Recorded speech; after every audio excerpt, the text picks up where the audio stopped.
دو قومی نظریے کیا ہیں اور نظریہ پاکستان کیا ہے جس کی بنیاد پر پاکستان بنا؟ بڑے ٹھنڈے دل سے میری بات کو سمجھیے گا۔ پاکستان اگر اچھی سڑکوں کے لیے ترقی کرنے کے لیے بنا تھا تو یہ ترقی ہندوستان میں رہ کے بھی ہو سکتی تھی۔ انڈیا والے کہتے ہیں کہ ہم نے ترقی نہیں کرنی، کچی سڑکوں پہ چلنا ہے، ہم نے ٹیکنالوجی نہیں بنی، یہ کام وہاں بھی ہو سکتا تھا۔ اگر آپ یہ کہیں کہ پاکستان جمہوریت کی مضبوطی کے لیے بنایا تھا کہ ڈکٹیٹر کوئی نہیں آئے گا، صرف جمہوری قوتیں کام کریں گی، تو جمہوریت میں تو انڈیا بظاہر آگے نکل گیا ہے، ان کی جمہوریت تو زیادہ اچھی نظر آتی ہے، کبھی ڈکٹیٹر نہیں آیا۔ آپ نے پاکستان کیوں بنایا؟ اگر آپ نے یہی کام کرنے تھے، فحاشی اور یانی اور جو مرضی جس کے من میں آئے کرے اور کوئی فرق نہ ہو یہاں کے اور وہاں کے کلچر میں، رشوت خوری، بھتہ خوری اور ناجائز فروشی، سارے کام اگر ہونے تھے تو یہ کام وہاں بھی ہوتے۔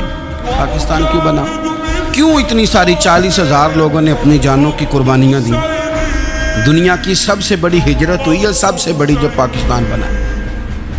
یہ سب سے بڑی ہجرت تھی، اتنی بڑی ہجرت ہی کبھی نہیں ہوئی۔ کیوں اتنا کچھ ہوا؟ تو اس لیے ہوا کہ ہمیں بتایا گیا تھا کہ وہاں نہ سوشلزم، نہ وہاں خالی جمہوریت کا راگ الاپا جائے گا، بلکہ ایک بلند نعرہ لگایا گیا تھا۔ نعرہ کیا تھا؟ پاکستان کا مطلب کیا؟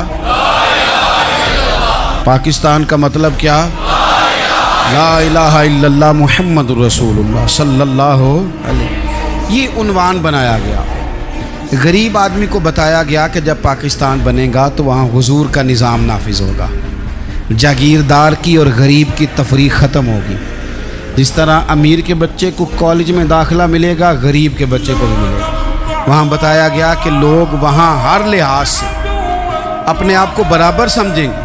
وہاں وہی بات ہوگی جو جناب صدیق اکبر کرتے تھے، وہاں وہی جملے دہرائے جائیں گے جو حضرت عمر فرماتے تھے، وہاں اسی طرح غریب پر سخاوت کی جائے گی، اسے دیا جائے گا جس طرح حضرت عثمان غنی کرتے تھے، وہاں اسی طرح فقر کا دور دورہ ہوگا، سادگی کا حسن ہوگا، اپنائیت کا نور ہوگا جو مولا علی شیر خدا نے عطا فرمایا تھا۔ اس سوچ کی بنیاد پر پاکستان بنایا گیا، اس سوچ کی بنیاد پر، اور اسی سوچ کو آگے لے کر کے جایا گیا۔ کوئی سیاسی پارٹی اب یہ بات نہیں کرتی۔ دو قومی نظریے کا معنی یہ تھا کہ ہندو الگ قوم ہے، مسلمان ایک الگ قوم ہے، ان کا رہنا سہنا، اٹھنا بیٹھنا، کھانا پینا الگ ہے، ہمارا اٹھنا بیٹھنا، کھانا پینا، سارے معاملات الگ ہیں، تہذیب و تمدن الگ ہے، لہذا ہمیں الگ سے خطہ چاہیے جہاں ہم اسلامی نظریات کے مطابق آزاد ہو کے اپنا وقت گزار سکیں۔ اس دو قومی نظریے کی بنیاد پر، دو قومی پہلے تو علامہ اقبال اس کے قائل نہیں تھے۔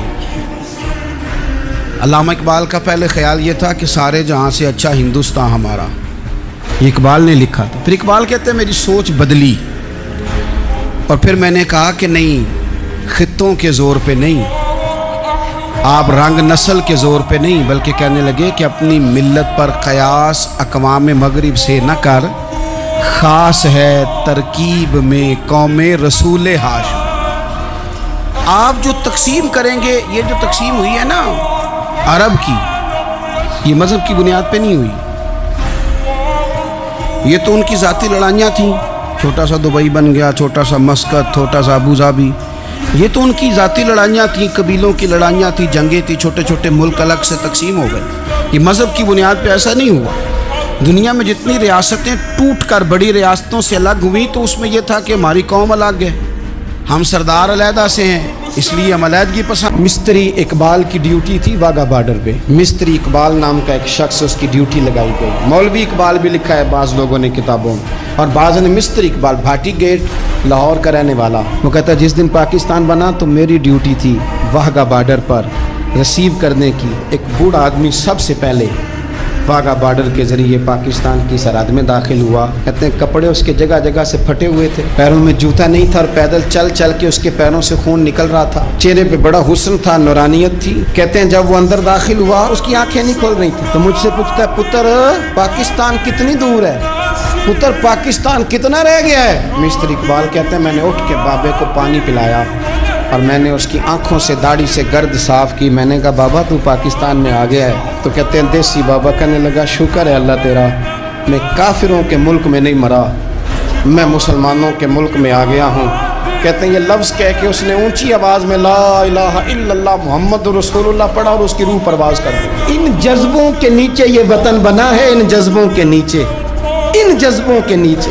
اللہ تیرا شکر ہے، تیرا شکر ہے، میں اپنے وطن میں آ گیا، اپنی زمین پہ مروں گا، اسی زمین پہ اٹھوں گا، یہ میری دھرتی ہے.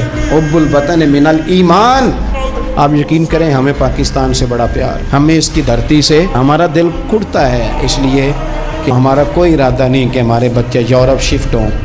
ہمیں ایک منٹ کے لیے بھی کسی اور ملک کا پاسپورٹ نہیں چاہیے. یہ ہمارا وطن ہے، ہم اس وطن میں بسیں گے، ہماری نسلیں رہیں گی، لیکن شرط یہ ہے کہ اس وطن میں رسول اللہ کے نظام کا جھنڈا بلند کیا جائے. سارے کوشش کریں. یہ جب آتے ہیں نا آپ کے پاس ووٹ لینے کے لیے تو ان سے کہا کریں، ان سے بات کیا کریں کہ ذرا بتاؤ پاکستان کا مطلب کیا. یہ کوئی سیاسی جماعت اب نعرہ لگاتی ہے، کچھ کہتے ہیں ہم کرپشن جو ہے وہ پکڑیں گے، اور کوئی کہتے ہیں جی ہم فلانی شے بچائیں گے. یہ نعرہ کیوں نہیں لگاتے؟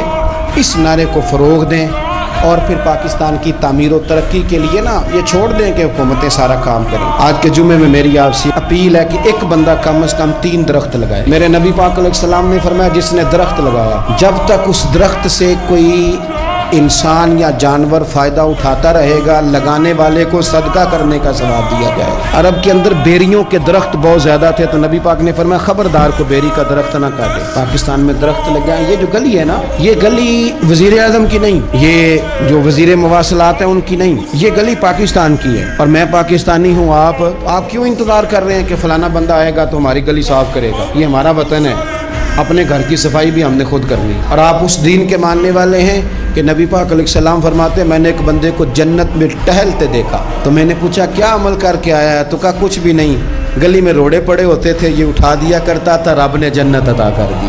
اس وطن کو سجائیں، اس کو سنواریں، بچوں کو پڑھانے میں محنت کریں. اگر میرا نالائق بچہ نہیں نہ پڑھ رہا تو میں دیکھوں کہ جو لائق بچہ پانی بیچتا ہے نا بس کے پیچھے، اس کا خرچہ اٹھا لوں، وہ پڑ جائے. یہ جو 10-15 ہزار آپ کسی کی مدد کرتے ہیں، اس سے بندے بھکاری بنتے ہیں. مانگنے کا رواج فروغ پاتا ہے. یہ دیں میں منع نہیں کرتا، لیکن اصل کام یہ ہے کہ اس بندے کو بھکاری نہ بنائیں، اسے کاروباری بنائیں، اسے محنت سکھائیں تاکہ وہ کچھ کرنے لگے.